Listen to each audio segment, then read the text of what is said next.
Magandang araw po sa inyong lahat, lalo na sa ating mga sundalo, police, Coast Guard, jail officers, firefighters, at lahat ng mga nasa serbisyo at sa inyong mga pamilya. Ako po si Father Dion, isang paring Katoliko ng Military Ordinariate of the Philippines at ang Executive Officer ng Office of the Chief Chaplain of the Philippine Army. At ito po ang salita ng Diyos, ang ating gabay. Ngayon po ay Thursday, February 5, 2026, ng ika-4 na linggo sa karaniwang panahon. At ang ating mga pagbasa mula sa banal na kasulatan sa araw na ito ay nagpapaalala sa atin kung ano ang ipinapamana natin at paano tayo naglilingkod. Ang ating mga pagbasa ay tungkol sa misyon at pamana, kung ano ang iniiwan natin at paano natin ginagampanan ang tungkulin ipinagkatiwala sa atin ng Diyos. Sa unang pagbasa, mula sa unang aklat ng mga hari, chapter 2, verses 1 to 4 and 10 to 12, malapit nang pumanaw si Haring David. Hindi siya nagbilin tungkol sa kayamanan o kapangyarihan.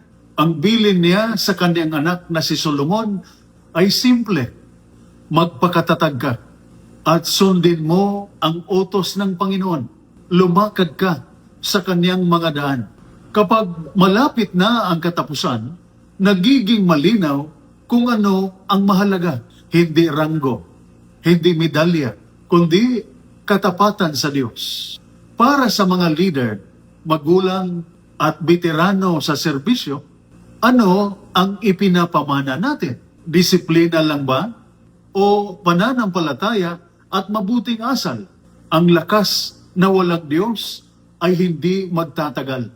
Sa ating Ebanghelyo, mula sa Ebanghelyo ni San Marcos, chapter 6, verses 7 to 13, isinugo ni Jesus ang 12, pero kakaiba ang kanyang utos. Huwag magdala ng sobra, huwag mag-ipon ng pera, huwag umasa sa sariling kagamitan. Bakit? Dahil ang misyon ay hindi tungkol sa dami ng dala, kundi sa tiwala sa Diyos at pagtutulungan. Bilang mga sundalo at nasa serbisyo, sanay tayo sa paghahanda at kagamitan. Mahalaga iyon. Pero pinaalalahanan tayo ni Jesus.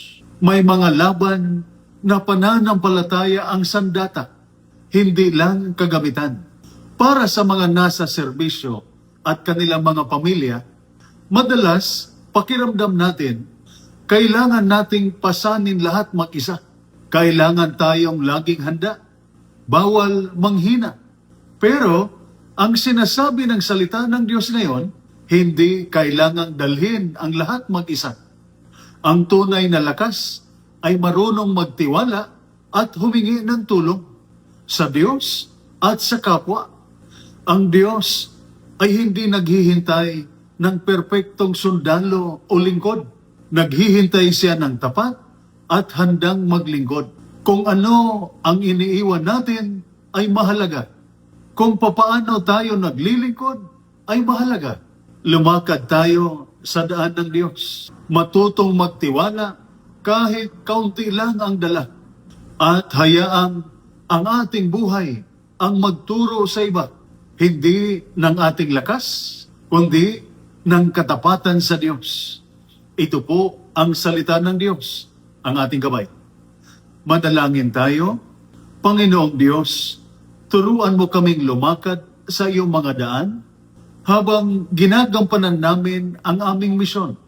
Tulungan mo ang aming mga sundalo at lahat ng nasa serbisyo na magtiwala sa iyo, higit sa kanilang lakas at kagamitan. Naway may pamana nila sa kanilang mga pamilya at kapwa lingkod ang pananampalataya, integridad at tapang sa pamamagitan ni Kristo na aming Panginoon. Amen. At sumainyo at sa inyong pamilya ang pagpapala na makapangyarihang Diyos, Ama, Anak at Espiritu Santo. Amen. Santa Maria, Ina ng Diyos, ipanalangin mo kami. San Miguel Arcangel, ingatan mo kami. Amen.